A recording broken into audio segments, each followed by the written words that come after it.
Sur le luxe, je suis assez mitigé, même si après une année stable en 2025, on pourrait avoir plus 3, plus 5. J'aime toujours bien Kering parce que je pense qu'il va bien s'en sortir.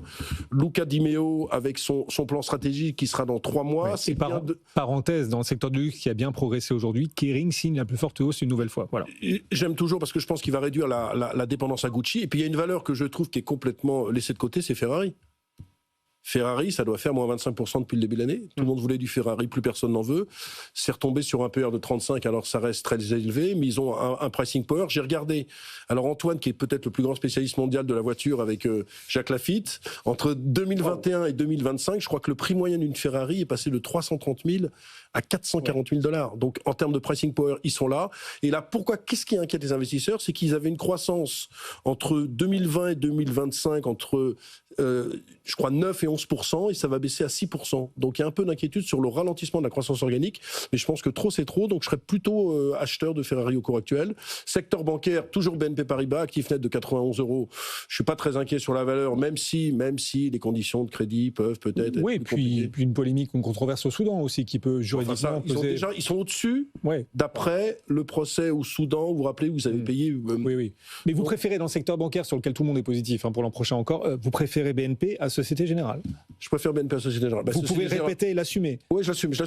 Donc dans un an, on fera les comptes, vous assumerez aussi? Pas de problème. Alors je peux vous assumer. Dans les spiritueux, je préfère Rémy Cointreau à Pernod Ricard. Rémy Cointreau, que je trouve totalement déprécié.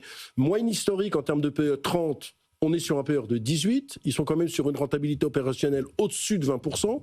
J'ai quand même le sentiment qu'ils sont sur du super premium, puisque je vous rappelle que Rémy Martin, qui est le cognac extrêmement cher, c'est 60% du chiffre d'affaires, mais 80% du résultat opérationnel courant. Donc sur ce genre de valeur, je pense qu'il faut acheter. Oui, mais vous n'êtes pas cohérent. Vous disiez les Chinois vont consommer de moins en moins, ils ont plus confiance. Ça marche très bien aux États-Unis.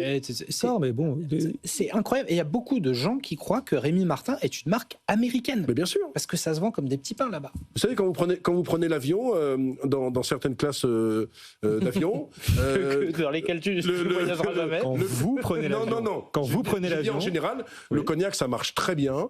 Il faut arrêter de croire que c'est simplement la Chine qui consomme. Aux États-Unis, on consomme beaucoup de cognac. Pour continuer dans les secteurs. Et peut-être que si les Chinois s'inquiètent pour leur retraite, ils boiront davantage avec modération. Non, mais ça bon.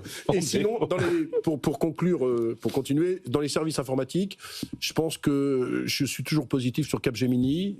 Ils avaient racheté, vous vous rappelez, WNS pour 3 milliards dans l'intelligence artificielle. Autant on peut être inquiet sur quelques petites ESN de petite qualité, autant sur Capgemini, je trouve qu'à 10 fois les bénéfices, on peut continuer à y aller. Et pour terminer vraiment, pour arrêter de parler Dassault Systèmes. C'est Byzance. Non mais Dassault Systèmes, attendez. Vous êtes positif sur Dassault Systèmes l'an prochain? Je sais pas. Le retour de Dassault Systèmes. Il y a bien un moment où ça va marcher. Il ne faut pas charrier. Enfin, c'est quand même des rentes entre 28 et 30%. Il y a de la croissance. C'est super bien géré. C'est une valeur qui vaut maintenant plus que 18 fois les bénéfices. Elle valait 30 fois les bénéfices. Alors, OK, la disruption, OK, l'intelligence artificielle, mais enfin, ça ne va pas disparaître. C'est Zone Bourse qui nous disait chaque banque européenne a plus communiqué lors des publications sur l'IA et leur adoption de l'IA que Dassault Systèmes, qui est supposé pour